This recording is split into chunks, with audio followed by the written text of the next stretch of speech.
Toi, tu es pécheur. Il m'a dit, regarde le chrétien. Aliposema ni wale walitoka kwetu.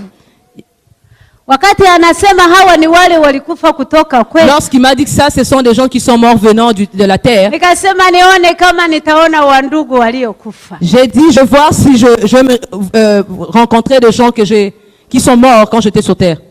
Niangalie kama kuko wanaume na wanawake. Je voulais voir s'il y avait des hommes ou des femmes.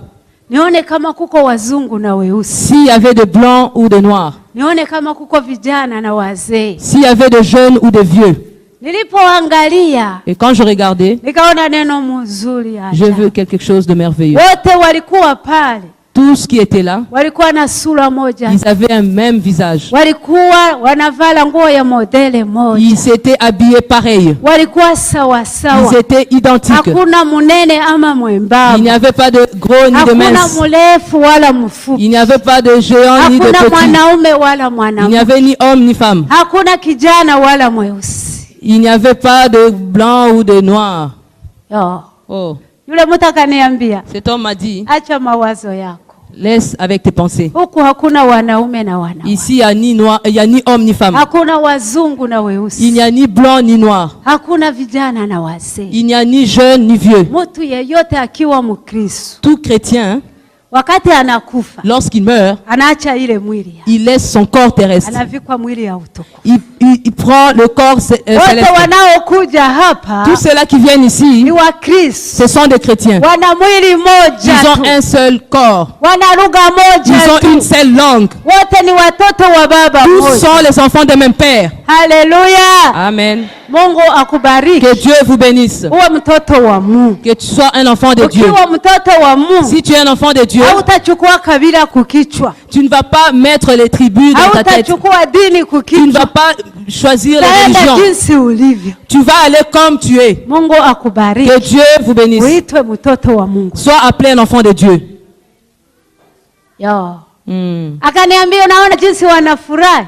Il m'a dit, tu as vu comment est-ce qu'ils sont dans la joie. Hapa ni kufurahi tu. Ici c'est seulement la joie. Tena watatoka hapa. Et ils vont quitter ces lieux. Na kila siku wanaomba. Et tous les jours ils prient. Wamuone Yesu. Pour qu'ils voient Jésus. Bado hawajamuona Yesu. Parce qu'ils n'ont pas encore vu Jésus. Na siku watamuona Yesu. Et le jour qu'ils verront Jésus, watakuwa wazuri kupita. Ils seront encore plus beaux qu'ici. Na watakuwa na furaha kushinda. Ils auront encore une joie plus grande que celle-ci. Ndugu nilifurahi. Bien aimé, j'étais dans la joie. Akaniambia njoo hapa. Il m'a dit viens ici. Akaenda kunionyesha kitu kingine. Il m'a montré quelque chose d'autre. Nikaona mji wa ajabu. J'ai vu un pays extraordinaire. Niliangalia nikaona mji wenyewe ulikuwa sawa bilauri vinapita kumacho. J'ai vu une ville extraordinaire comme les vitres qui brillent. Nilipoangalia nikaona ndani ya ule mji. J'ai regardé dans cette ville. Ilikuwa ndani yake mnapita mtoni. Il y avait comme une rivière. Na ile mtoni ilikuwa inaenda mapinda ndani ya ule. La rivière qui était là dans cette ville qui arpentait.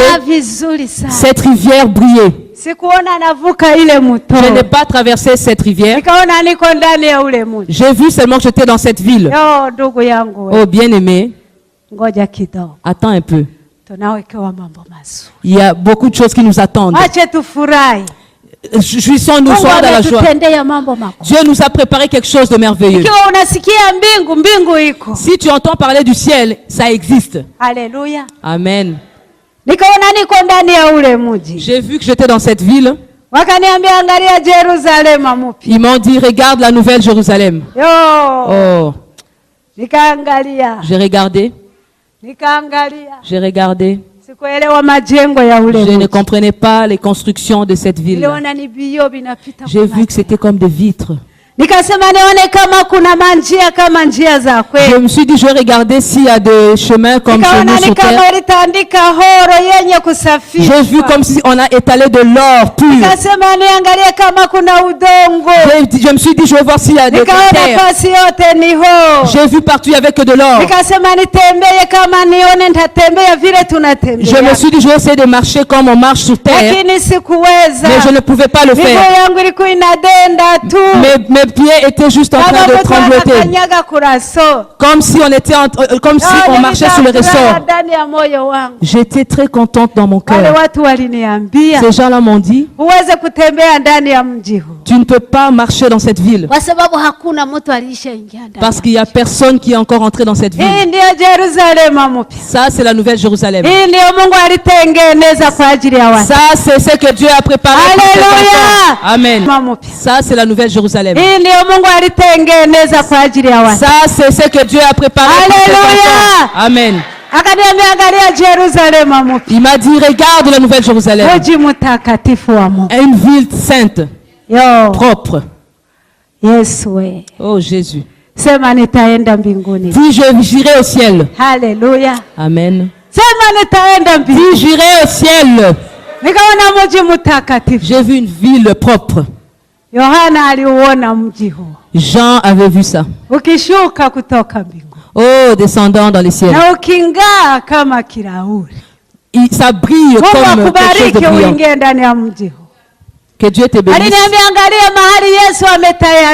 Il a dit, regarde la façon dont Jésus-Christ a préparé pour les saints. Et ici, il y aura Dieu, Jésus et les saints. Et ici, il y aura une joie sans fin. Il y aura des choses qu'on n'a pas encore vues. Oh Jésus. Ils m'ont montré des choses.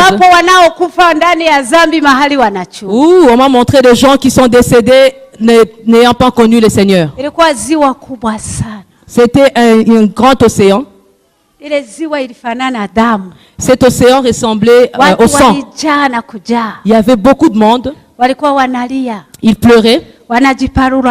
Ils se grattaient. Ils étaient piqués par des insectes. C'était comme des moustiques. C'était le deuil.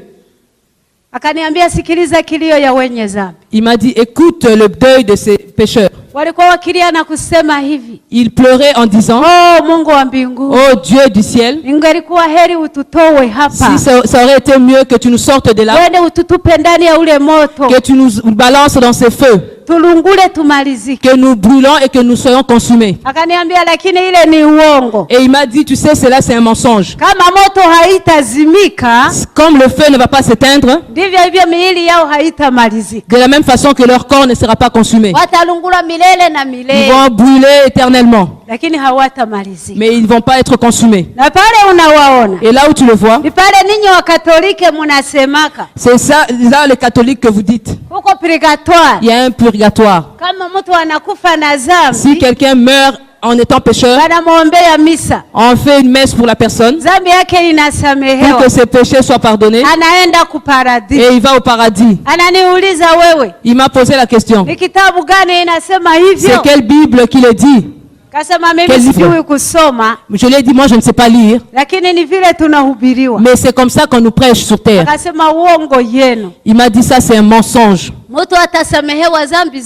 La personne qui va être pardonnée de ses péchés lorsqu'il est encore sur terre, tu confesses toi-même. Même si tu avais tué des gens, même si tu avais volé, peu importe le péché que tu avais commis, lorsque tu confesses seulement et que tu abandonnes, Dieu va te pardonner et il va oublier. Mais après la mort, peu importe les messes qu'on fera pour toi, il n'y a pas de salut après cela. C'est par rapport à tes œuvres. C'est très amer. Regarde la façon dont ils attendent. Et là, ils sont en train d'attendre le feu.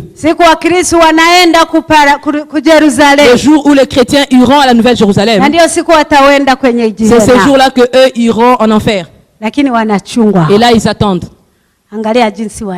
Regarde comment ils pleurent. Et là, ils n'ont pas encore pleuré. Pécheur, je te supplie. On m'a retiré de là. On est allé me montrer ce feu de l'enfer. J'ai vu un grand trou. Dans ces trous, j'ai vu des genres de choses comme des barils, comme des fûts. On m'a posé la question, qu'est-ce que tu as vu? J'ai dit, j'ai vu les fûts. Compte ces fûts, compte ces barils. J'ai compté avec 7 fûts. Ils m'ont dit ça, c'est ça qui garde le feu de l'enfer. Le feu n'est pas encore ouvert. Jusqu'au jour de la fin du monde. Ils m'ont dit, tu vas pas seulement voir ces fûts. J'ai vu, ils ont pris quelque chose. Ils ont lancé à l'intérieur de ces... J'ai vu le feu sortir de là. Le feu a ronronné plus que le tonnerre. Je pensais que c'était sorti. J'ai fui. Je fuyais vers ces gens-là, ils fuyaient. Je fuyais vers eux aussi, me fuyaient. J'ai vu que je suis allé très loin. Je suis allé tomber quelque part. Je pensais que j'étais brûlé et consumé. Et j'ai vu qu'ils sont venus me prendre et me réveiller. Ils m'ont posé une question. Toi, tu fuis le feu qui a juste ronronné. Et le jour que ce feu va s'ouvrir, sorti, j'ai fui. Je fuyais vers ces gens-là, ils fuyaient. Je fuyais vers eux aussi, me fuyaient. J'ai vu que je suis allé très loin. Je suis allé tomber quelque part. Je pensais que j'étais brûlé et consumé. Et j'ai vu qu'ils sont venus me prendre et me réveiller. Ils m'ont posé une question. Toi, tu fuis le feu qui a juste ronronné. Et le jour que ce feu va s'ouvrir, et quand ça va être s'extérioriser, les pécheurs, où fuirez-vous? Tous les jours on vous prêche. Vous ne voulez pas écouter. Regardez le feu qui est là. C'est pour les pécheurs et les incrédules. Et on m'a retiré de là après. On m'a dit, viens voir. Viens voir comment est-ce que les œuvres de chacun l'attendent. Bien aimé, j'étais très étonné. Je suis arrivé quelque part. J'avais vu quelque chose comme une armoire. J'ai vu, ils ont appuyé sur un bouton. Et cette armoire s'est ouverte. J'ai vu des papiers. Tu ne peux même pas les compter. Il y en avait beaucoup. Il m'a dit, tu as vu ces papiers? C'est là qu'il y a le dossier de tout un chacun. Que tu sois païen, que tu sois chrétien, ton dossier est là. Et là, il y a 2 chemins. Le chemin pour aller dans le royaume des cieux et le chemin pour aller en enfer. Et lorsque quelqu'un quitte chez vous sur terre, qu'il soit païen, qu'il soit chrétien, qu'il soit grand, qu'il soit petit, il va passer par là. On va lui remettre son dossier. Lui-même, il va lire. Tu ne sais pas lire? Oui, amen. Tu vas lire ces jours-là. C'est la présence de Dieu. Si tu es aveugle, tu vas voir et tu vas lire.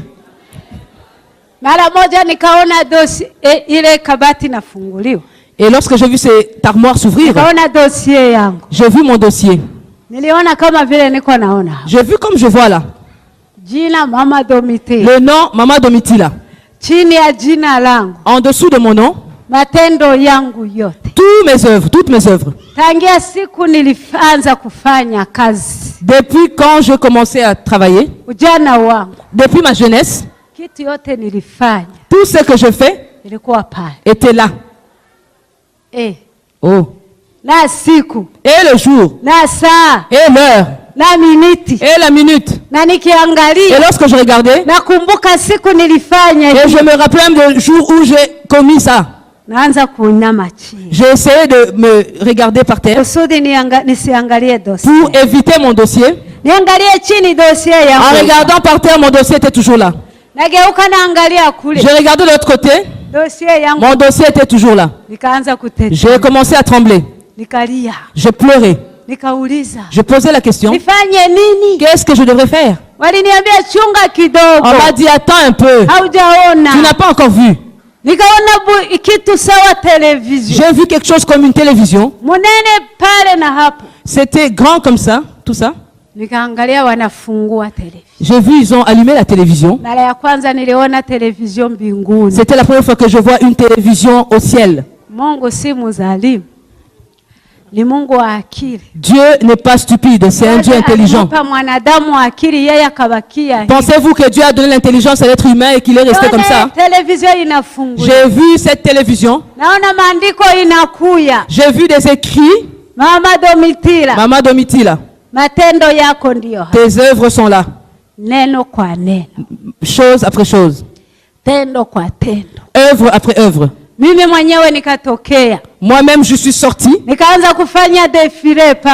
me voyais défiler dans cette télé. Il me montrait, la télé me montrait tous les œuvres. Exactement comme vous voyez là. Et de la même façon, je me voyais comme ça. Tout ce que j'avais fait, je le voyais comme ça. Si j'avais volé quelque chose et que j'avais caché, et la façon dont je l'avais volé, et la façon dont je suis parti à la maison, et la façon dont je l'ai regardé, si je me querellais avec quelqu'un, la façon dont on s'est querellé, si nous étions en train de critiquer quelqu'un, et j'entendais, je voyais tout cela. Oh, c'est très amer. Si c'est la prostitution, si c'est l'impureté, avec cet homme-là, la façon dont tu le fais la nuit, j'ai pleuré. Je posais la question à ces gens-là. Si c'est comme ça, qu'est-ce que je devrais faire pour que mes péchés soient pardonnés? On m'a dit jusqu'à ce que tu retournes sur terre. Je leur ai dit, ramenez-moi vite pour que j'aille confesser mes péchés. J'ai commencé à pleurer avec beaucoup de larmes. Jusqu'aujourd'hui, je pleure. Quand je me souviens de ces choses-là, j'ai l'impression que c'est comme devant moi. Je me mets à pleurer. Bien aimé. Si tu pouvais savoir ce qui t'attend là-bas, tu commencerais à confesser tes péchés. Tu commencerais à régler ta vie. Tu commencerais à pleurer. Tu commencerais à t'arranger avec Dieu. Parce que tu as encore le temps de confesser tes péchés. Je leur ai dit, ramenez-moi vite pour que j'aille confesser mes péchés. Ils m'ont dit, hein, tu pleures, hein? Parce que tu as vu, hein? Mais tous les jours, on ne vous prêche pas? On ne vous prêche pas? On ne vous dit pas ça? À partir d'aujourd'hui, sache les péchés. Sache les œuvres des autres personnes. Ça les attend là-bas. Ça les attend. Les péchés, les œuvres les attendent. C'est une joie si tu sais que tes péchés sont pardonnés. C'est amer si tes péchés t'attendent encore là-bas. J'ai vu m'en retirer de là. Ils sont partis me montrer des enfants. Les enfants qui étaient dans la joie. Ces enfants chantaient et acclamaient. Au milieu d'eux, il y avait d'autres qui avaient les poings serrés. J'ai posé la question. Certains enfants chantent en acclamant. D'autres chantent mais en serrant le poing. Pourquoi? Ils m'ont dit ceux-là qui ont serré le poing. Ce sont les enfants qui sont décédés parce que leur mère ont avorté. C'est ta mère. Si tu as avorté, mtoto wako hata ni mimba ya mwezi moja, même si c'est d'un mois ta grossesse, meme kama ni juma mbili, même si c'est 2 semaines ta grossesse, wewe mtoto wako anaenda mbinguni, ton enfant est au ciel. Lakini anaenda nafunga ile madawa ulimuua nayo. Mais il est là avec les produits que tu as utilisés pour te faire avorter en t'attendant là-bas. Siku anaomba kwa Mungu. Tous les jours cet enfant prie Dieu. Mulete huyu mtu aliyenipa mizigo yake aje aichukue. Emmenez-moi cette personne qui m'a donné ces produits pour qu'il puisse le récupérer. Hakuite mama hapana. Il t'appelle pas maman. Yule mtu aliyenipatia mizigo yake. Cette personne là qui m'a donné son fardeau. Aje aikamate. Qui vienne le chercher. Na mimi niimbe kama watoto. Pour que moi je chante et acclame comme les autres. Mama unayeua. Maman, toi qui unatoa mimba kila siku. Toi qui avorte tous les jours. Unasema hautaki kuzala. Toi qui dis que tu ne veux pas accoucher, tu ne veux pas avoir d'enfant. Tu es devenue canadienne. Unataka kujiendelesha mambo ya kizungu. Tu veux faire comme les gens d'ici. Unajua kila siku unaua. Sache que tous les jours tu tues. Na wewe ni mulozi. Tu es comme une sorcière. Unaimbaka bandoki. Tu chantes les sorcières, toi tu es sorcière. Siku moja utalia. Un jour tu vas pleurer. Nikauliza. J'ai posé la question. Kama mtu alifanya hivyo. Si quelqu'un qui a fait ça. Bila kujua Mungu. Sans connaître le Seigneur. Wakati anatubu. Lorsqu'il confesse ses péchés. Ule mtoto ataendelea kumchunga. Est-ce que cet enfant va continuer à l'attendre? Akasema hapana. Ils m'ont dit non. Ukitubu. Lorsque tu confesses et que tu abandonnes, Mungu anasamehe na anasahau. Dieu pardonne et oublie. Na ule mtoto anafunguliwa. Et cet enfant est libéré. Tumupigie Bwana. Acclamez pour le Seigneur. Tangia leo uache mambo. À partir d'aujourd'hui, laisse ces affaires-là. Hapo nilipoona watoto. J'ai vu les enfants. Nikakumbuka sina mtoto. Je me suis rappelé que je n'avais pas d'enfant. Nikapenda kuomba Mungu anipe mtoto. Je voulais prier pour que Dieu me donne un enfant. Nikauliza yule mtu. J'ai posé la question à cet homme géant. Ndugu we. Oh, bien-aimé. Uliniambia hapa ni mbinguni. Toi tu m'as dit qu'ici c'est le ciel. Sasa Mungu iko wapi? Mais où est Dieu? Akasema kwa nini unauliza Mungu? Il m'a dit pourquoi tu demandes Dieu? Nikasema nina neno ya kumwambia. Je lui ai dit parce que j'ai quelque chose à lui dire. Akasema sema Mungu atakusikia. Il m'a dit dis et Dieu va t'écouter. Nikasema hapana nataka nimuone na macho. Je dis non, je veux le voir avec mes yeux. Akasema hapana sema Mungu atasikia. Il m'a dit non, parle seulement, dis, il va t'écouter. Akasema hapana nataka kumuona. Et moi je voulais seulement le voir. Yule mtu akaniambia. Cet homme m'a dit. Wewe haujui kama maandiko yanasema. Toi tu ne sais pas que les écritures disent. Mtu akiniona mimi amemwona Yesu, amemwona Mungu. C'est lui qui me voit, moi Jésus voit le Père. Amen, amen. Amen. Nikasema we. J'ai dit maandiko yanasema nini? C'est ça que les écritures disent. Mtu akiniona mimi amemwona Baba. C'est lui qui a vu moi, Christ a vu le Père. Nikasema wewe ni Yesu Kristo mwana wa Mungu. Oh, toi c'est Jésus-Christ le fils de Dieu. Oh. Oh. Nikaanza kulia. J'ai commencé à pleurer. Nikasema ombi langu ni moja tu. Je lui ai dit ma prière, j'ai juste une prière. Mimi sikupata mtoto kama watu wengine. Moi je n'ai pas eu d'enfant comme d'autres personnes. Lakini naomba Mungu anipatie mtoto. Mais j'ai prié Dieu qu'il me donne un enfant. Hiyo tu. Il m'a dit ça seulement. Nikasema ni hiyo. J'ai dit c'est seulement ma prière. Hiyo tu. Il m'a dit c'est seulement ça. Nikasema. J'ai dit oui. Nikaona ananitoa pale. J'ai vu m'a retirer de là. Naenda kunionyesha nini? Il est parti me montrer quoi? Makundi ya Wakristo. Les groupes de chrétiens, Nikaona makundi mawili. 2 grands groupes que j'ai vus. Kundi kubwa. De grands groupes. Akaniambia ile ni kundi ya Wakatoliki. On m'a dit ça c'est le groupe des catholiques. Ile ni kundi ya Waprotestants. Ça c'est le groupe des protestants. Na mnasemaka kule kweli. C'est comme ça que vous dites chez vous sur terre. Niangalie kundi ya Waprotestants. J'ai regardé le groupe de protestants. Makundi. Il y avait de sous-groupes. Makundi mingi. Il y avait beaucoup de sous-groupes. Nikauliza ni nini? J'ai posé la question c'est quoi? Asema si ni vile mnasema. Il a dit mais c'est ça que vous dites, que vous faites. Tuko protestant Pentecôte. Je suis protestant Pentecôte. Tuko protestant anglican. Je suis protestant anglican. Tuko adventiste. Je suis adventiste. Tuko banani na banani. Je suis un tel. Mnasema. C'est de la façon dont vous dites sur terre. Nikauliza ni zambi. J'ai demandé est-ce que c'est un péché? Akasema haikukuwa zambi. Il m'a dit ça n'aurait pas été un péché. Lakini kuko zambi moja. Mais il y a seulement un péché en vous. Vu qu'il y a beaucoup de groupes. Et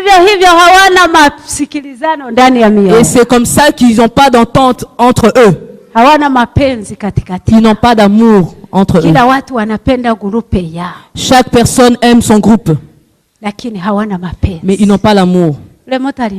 Cette personne m'a dit, ile magawanyiko yote imetoka wapi? Cette division-là, d'où vient-elle? Yesu aliacha kundi moja tu. Dieu a laissé juste un groupe. Na watu walikuwa na umoja. Et les gens étaient un. Na watu walikuwa na masikilizano. Et les gens avaient l'entente. Na watu walikuwa na upendo wa Mungu. Et les gens avaient l'amour de Dieu. Ile madivision yote imetoka wapi? D'où viennent toutes ces divisions? Na jinsi walivyo madivision na ndivyo hivyo hawana mapenzi. Et de la même façon qu'il y a cette division et c'est comme ça qu'il n'y a pas d'amour. Kama hana upendo hawezi kuingia ufalme. Et si tu n'as pas l'amour, tu ne peux pas rentrer dans le royaume des cieux. Chungu sana. C'est très amer. Niangalie kundi wa Katoliki. J'ai regardé le groupe des catholiques. Kundi moja tu. Juste un groupe. Lakini wanabebana mizigo. Mais ils avaient des fardeaux. Ni kama amechukua mizigo yote nyumbani mwake anaibeba kukichwa. C'est comme s'ils avaient transporté tout ce qu'ils avaient dans leur maison, ils ont mis sur leur tête. Nikauliza ni nini? Je leur ai posé la question, c'est quoi ça? Nasema kwa nini unauliza na ni wewe unashindaka unaibeba? Ils m'ont posé la question aussi, mais pourquoi tu veux savoir? C'est comme ça que toi aussi tu fais, tu transportes ce genre de fardeau. Ile si ni magazia ya pombe. Mais ça, ce sont de brasseries. Ile si ni mafurushi ya sigareti. Mais ça, ce sont de fardeaux de cigarettes. Na watu walikuwa wamelala kama maiti. Et je voyais des gens allongés comme des cadavres. Akasema wale wote si ni walevi wa pombe. Il m'a dit, mais ces gens-là, ce sont des ivrognes. Nikasema hiyo nayo ni dhambi. Je lui ai posé la question, l'ivrognerie aussi, c'est un péché. Akaniambia wewe haujui kama ni dhambi. Il m'a dit, toi, tu ne sais pas que c'est un péché. Nikasema kwa kanisa yetu hawatuhubiri. J'ai dit, dans mon église, d'abord, on ne prêche pas ça. Aliniambia hii. Il m'a dit ceci. Kama mwizi hataenda mbinguni. De la même façon que le voleur n'ira pas au ciel, muuaji hataenda mbinguni. Le meurtrier n'ira pas au ciel. Na ndivyo hivyo mulevi wa pombe hawezi kuingia. De la même façon, l'ivrogne n'ira pas au ciel. Hata mvutaji wa cigarette. Même le fumeur de cigarettes. Kwa sababu unapofuta cigarette, parce que lorsque tu fumes, unaharibu viungo vya mwili wako. Tu détruis les organes de ton corps. Na wakati unaharibu kiungo cha mwili wako, et lorsque tu détruis les organes de ton corps, mbele ya Mungu umefanya dhambi. Devant Dieu tu commets un péché. Wote wale unaona wanabebana na ile hawawezi ingia ufalme. Tous ces gens-là que tu as vus ne rentreront pas dans le royaume des cieux. Nikauliza, j'ai posé la question. Sasa dini ya kweli, c'est quoi la vraie religion? Dini ya kweli, la vraie religion ni ipi katikati yao? C'est quoi la vraie religion? Aliniambia dini ni nini? Il m'a posé la question, c'est quoi la religion? Nikasema dini ni kumfuata Mungu. J'ai dit la religion c'est suivre Dieu. Akasema hapana. Il m'a dit non. Kumfuata Mungu ni kufuata neno la Mungu. Suivre Dieu c'est suivre sa parole. Lakini dini. Mais la religion, mnasemaka ni kitu gani? Ce que vous dites la religion, c'est quoi exactement? Kumbe ndio maana kila mtu anasema akifanya dhambi banamwambia acha hivyo. Dini yetu haikatazi. C'est comme ça que quand quelqu'un commet un péché, on lui dit arrête ça, il dit non, ma religion ne m'interdit pas. Waliniambia sisi hatujui dini. Il m'a dit nous ne connaissons pas la religion.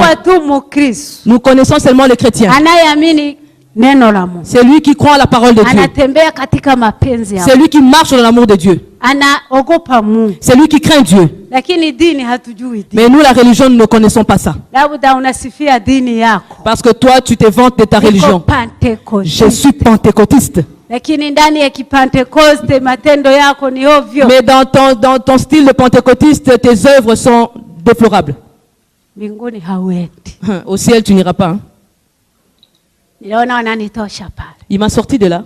Walienda kunionyesha nini? Ils m'ont montré quoi? Makundi wa pasteur. Les groupes de pasteurs. Napenda unisikilize kidogo. J'aimerais que tu m'entendes s'il te plaît. Karibu kumaliza. Je suis presque à la fin. Ile kundi wa pastori walikuwa wanazungumza nini? J'ai vu le groupe de pasteurs, de quoi ils parlaient exactement? Ndoa za Wakristo. Le mariage de chrétiens. Ndoa ya kweli ni ndoa gani? C'est quoi un vrai mariage? Watu wanaolewa, wanaoa, wanaacha. Les gens se marient, se séparent, se marient, se séparent. Ndoa ya kweli ni ipi? C'est quoi le vrai mariage? Wapasteri walikuwa wengi. Il y avait plusieurs pasteurs. Pasteur moya kasimama. Il y a un pasteur qui s'est levé. Akasema ndoa ya kweli. Il a dit le vrai mariage. Ni watu wawili wanaoana. C'est lorsque deux personnes se marient. Mwanaume na mwanamke. Un homme et une femme. Wa Kristo. Les chrétiens. Wanaunga ndoa kanisani. Ils célèbrent le mariage à l'église. Wale watu hawawezi kuachana mpaka kufa kwao. Ces gens-là ne peuvent pas se séparer jusqu'à la mort. Wapasteri wakapiga mikono. Oh, les pasteurs qui étaient là ont acclamé. Un autre pasteur a posé la question. Si quelqu'un épouse une femme, Hakufunga ndoa kanisani. Il n'a pas célébré le mariage à l'église. Lakini alikuwa Mkristo na bwana Mkristo. Mais c'était un chrétien et la femme était chrétienne. Bahati mbaya hawakufunga ndoa kanisani. Mais malheureusement, ils n'ont pas célébré le mariage à l'église. Wakiachana ni dhambi ama s'ils se séparent, est-ce que c'est un péché ou pas? Wapasteri wengine wakasema si dhambi. Certains pasteurs ont dit ce n'est pas un péché. Kwa sababu hawakuunga ndoa kanisani. Parce qu'ils n'ont pas célébré le mariage à l'église. Wapasteri wakapiga mikono. Certains pasteurs ont acclamé. Pasteri watatu akauliza. Le troisième pasteur a posé la question. Kama bwana ana babibi bawili batatu. Si un homme a 2 ou 3 femmes. Lakini hajajua Mungu. Mais il ne connaît pas encore le Seigneur. Wakati anaamini Yesu Kristo. Lorsqu'il croit en Jésus. Wale wabibi wote. Toutes ces femmes-là. Atawafanya nini? Qu'est-ce qu'il va en faire? Wapasteri wengine wakasema. Certains pasteurs ont dit. Ce serait bon qu'il puisse laisser ces femmes-là. Qu'il reste avec une seule femme. D'autres pasteurs ont refusé cela. Ils ont dit non. C'est mieux qu'il puisse rester avec ces 3 femmes. D'autres ont dit c'est important qu'il abandonne les autres.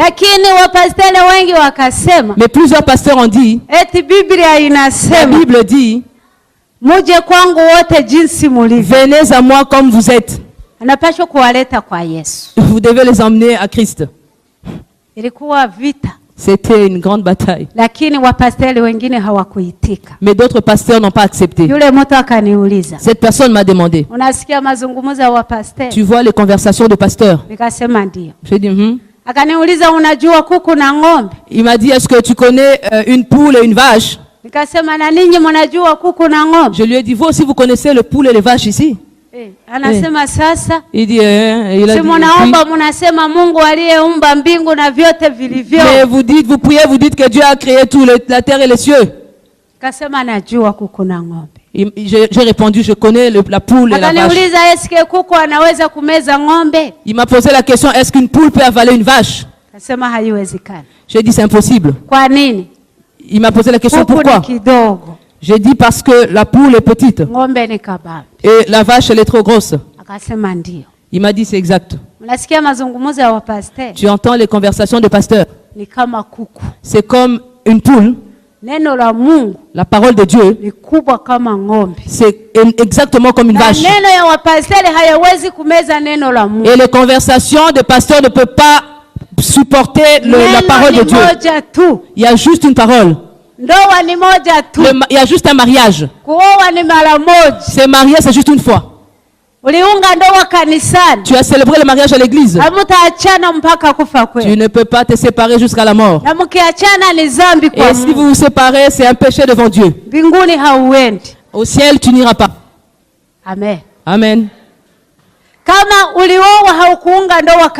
Si tu t'es marié sans célébrer le mariage à l'église, mais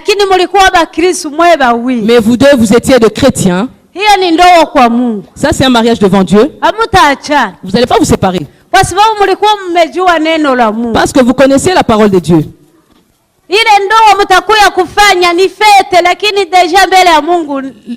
Ce mariage que vous allez venir faire, c'est une fête, mais devant Dieu, c'est un mariage. C'est une union. Amen. Amen. Si tu as 2 ou 3 femmes, lorsque tu crois, toutes ces femmes-là ne sont pas les tiennes. Ta femme, c'est juste une. Celle-là que tu as épousée la première fois. Même si c'est une vieille, c'est elle. Et papa, vous changez les femmes comme vous changez vos chemises. Ne jouez pas avec Dieu. Aujourd'hui, tu te maries, demain, tu te sépares. Le lendemain, tu te remaries et ensuite tu te sépares. Et le Canada, on nous parle de divorce.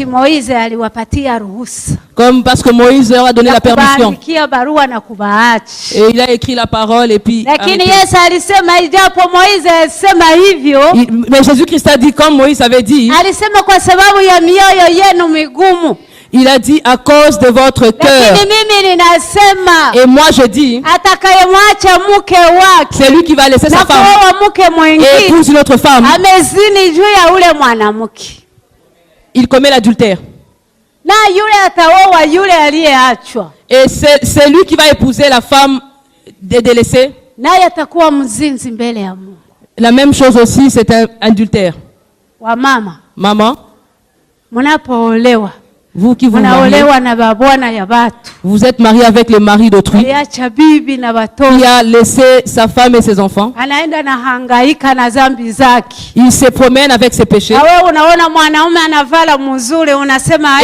tu vois un bel homme, tu dis c'est celui-là. Oh, c'est l'homme que j'ai demandé depuis longtemps. C'est Dieu qui m'a donné. C'est le mari d'autrui. Ce n'est pas le tien. Laisse-le. Va chercher le tien. Amen. Que Dieu vous bénisse. Écoutez la parole de Dieu. On m'a sorti de là. Pour finir, parce que je vais arrêter. On m'a montré ici sur terre. J'ai vu les ténèbres, l'obscurité comme la nuit. Dans cette ténèbre, j'ai vu des choses qui se promenaient comme des cochons. Des cochons qui mangeaient la saleté. Ça se promenait dans la boue. Qui montait au-dessus d'autres cochons.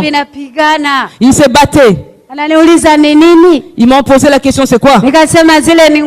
J'ai dit, ce sont des cochons.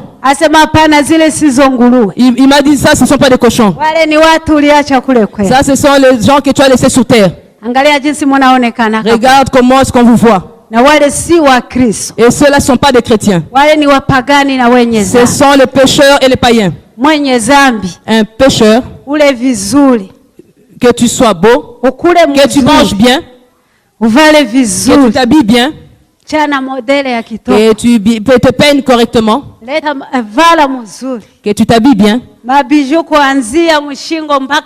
que tu aies des bijoux commençant du cou jusqu'à la tête. Aujourd'hui, on met des piercings partout. Partout. On cherche la beauté. Ça, ce n'est pas encore un péché. Regarde la beauté intérieure. On m'a dit, regarde le pécheur. Pécheur, peu importe ce que tu fais. Si tu n'abandonnes pas tes péchés, Dieu te voit comme un cochon qui mange la saleté. Un pécheur n'a pas de l'estime devant Dieu. Ton nom n'est pas au ciel. Dieu te voit comme ça sale. J'ai beaucoup pleuré avec mes larmes. Il m'a dit, regarde. J'ai vu quelque chose comme étant la peau, comme la peau d'une vache qui pourrissait. Il m'a posé la question, c'est quoi? J'ai dit, c'est la peau d'une vache qu'on a jetée là.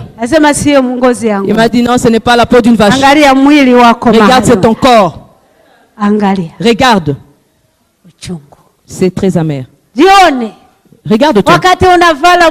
Lorsque tu t'habilles bien, tu te peignes bien, tu dandines. Regarde la façon dont tu es allongé. À partir d'aujourd'hui, sache que ton corps c'est la poussière et tu vas retourner à la poussière. C'est la poussière, ça va retourner à la poussière. Au lieu de réjouir ton corps, réjouis ton cœur. Parce que le corps va mourir. Le cœur va retourner au ciel. J'ai vu quelque chose d'autre. J'ai vu des petites lumières. Si tu viens d'Afrique, il y a des lampes de pétrole. Nous on appelle ça comme kolema. Hein? Koloboy, c'est koloboy. Ce sont des petites lampes. Mais ça éblouit dans la noirceur. Je posais la question. Ces petites lumières là, c'est quoi? Il m'a dit, tu as vu ces petites lumières là qui amènent la lumière dans les ténèbres? Ce sont les chrétiens. Alléluia. Amen. Tumupigie Bwana. Acclamons pour le Seigneur. Wale ni Wakristo. Ce sont les chrétiens. Mkristo mahali alipo. Le chrétien, la façon dont il est. Basi yote huko. Partout où tu es. Unaonekana mbele ya macho ya Mungu. On te voit, Dieu te voit. Même si tu es dans une petite maison, même s'il n'y a pas d'électricité dans cette maison, mais toi tu as l'électricité dans cette maison-là. Toi tu as l'électricité autour des gens. Dieu te voit comme une lumière, tu luis. Le chrétien a de la valeur devant Dieu. Que Dieu vous bénisse. Ne te prends pas comme les gens du monde. Parce que partout où tu vas, dis-toi que Dieu me voit, Dieu me connaît. Que Dieu vous bénisse. Tiens-toi comme il faut que tu te tiennes. Ensuite, il m'a dit, tout ce que je t'ai montré, il y a d'autres que je n'ai pas dit ici. Je parle 3 jours normalement. Je suis à la fin de mon témoignage. Aujourd'hui, je te dis juste une partie. Si tu veux, tu peux acheter le livre ou demander un DVD. Tu vas tout entendre. Mais la chose qu'il m'a dit, je veux maintenant que tu rentres. Mais le témoignage que je t'ai donné, tout ce que tu as vu, va dire tout le message que je t'ai donné. Promène-toi partout dans le monde. Dis aux gens ce que je t'ai montré. Ne réduis rien. N'augmente rien. Dis tout ce que je t'ai dit. Ne reste pas chez toi à la maison. Ça, c'est le message que je t'ai donné. Deuxième chose, va dire aux gens, lorsque tu pries Dieu, ne prie pas au nom d'une autre personne. Même si c'est un saint. Même si c'est Marie, la mère de Jésus. Peu importe qui. Ne prie pas au nom d'une autre personne. Ne t'agenouille pas devant une statue. Amen. Amen. Va dire ça aux gens. Et lorsque quelqu'un va prier, prie Dieu. Prie Dieu au nom de Jésus-Christ. Dieu le Père au nom de Jésus-Christ, dans le Seigneur Jésus. Et prie maintenant après comme tu veux. Va dire aux gens la troisième chose. Si Jésus est là, tout est là. Lorsque Christ n'est pas là, tout est zéro. Va leur dire. Il a dit à ces gens-là qui m'avaient emmené, ramenez-la sur terre. Ces gens-là m'ont pris. Moi, j'ai poussé un cri. J'ai dit, moi qui dois retourner dans cette saleté-là. Alors que lorsque j'ai vu mes péchés, je pleurais pour rentrer pour confesser. Lorsque j'ai vu les gens ressemblant au cochon, je leur ai dit, même si vous me tuez, je ne veux pas rentrer. Mais par contre, ils m'ont pris par force. C'est comme quand la police canadienne attrape les gens. J'ai poussé des cris. Ils m'ont pris de force. Jusqu'à ce qu'ils m'ont ramené là. Là où j'ai laissé mon manteau. Le manteau était déjà pourri. Il y avait tout plein de mouches. Je regardais, je ne voulais pas regarder. Or. Mais j'ai vu, ils m'ont pris pour me mettre ces manteaux-là. Bien aimé, c'était une grande bataille.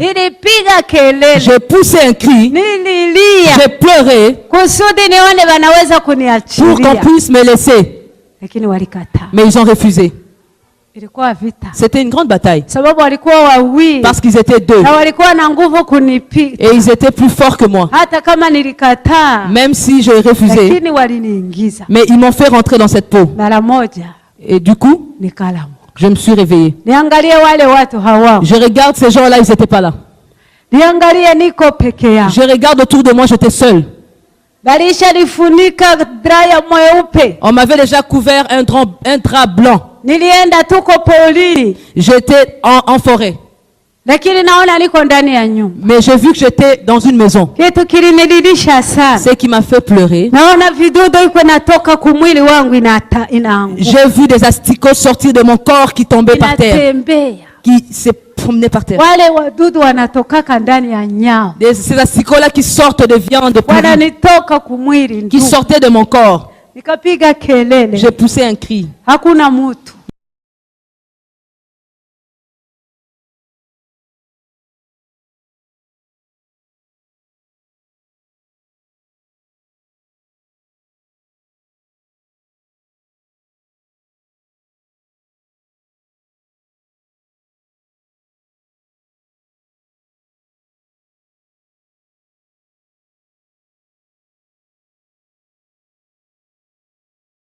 Je me suis rappelé de ce que j'ai vu. Je me suis dit, est-ce que c'est vrai ou ce n'est pas vrai? Je me suis rappelé que j'avais lu mon dossier. La première chose que j'avais dit, donnez-moi une Bible. Quand ils m'ont donné la Bible, j'ai vu les écrits que j'avais lus dans mon dossier. Les écrits étaient là.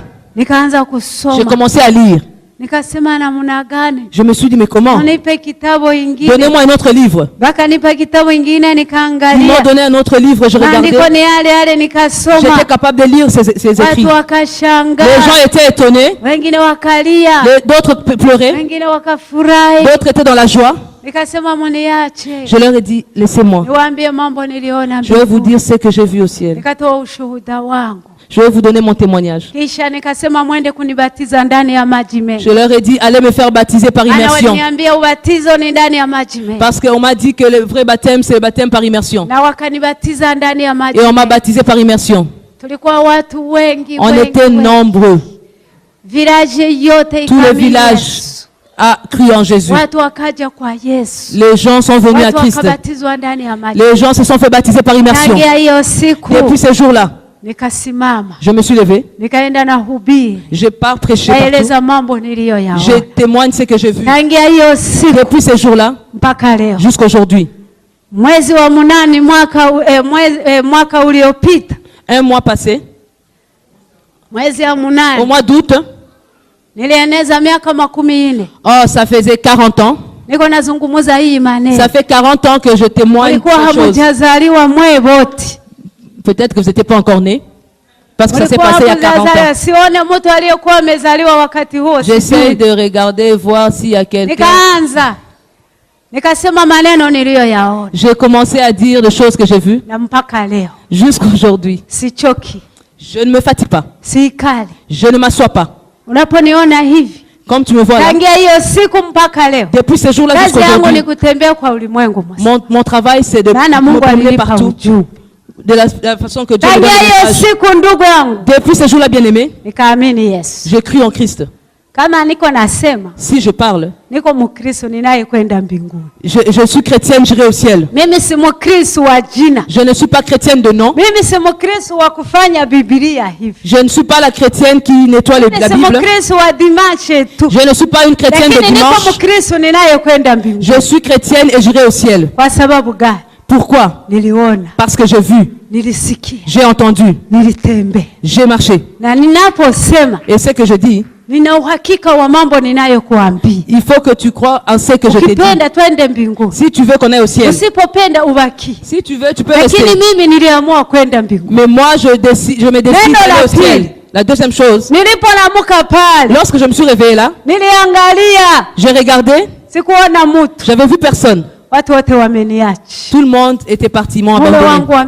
Même mon mari m'avait laissé. Ma famille m'avait laissé. J'étais avec, on était à 7. Même père, même mère. Ils m'ont laissé, mes frères et sœurs. Mon mari, nous nous sommes mariés. Il m'a laissé. Mes amis m'ont laissé. Pourquoi? Parce que je puais. Bien-aimé, Tu n'as pas de vrais amis. Tu n'as pas de vrais frères. Tu n'as pas de vraie mère. Tu n'as pas de vrai père.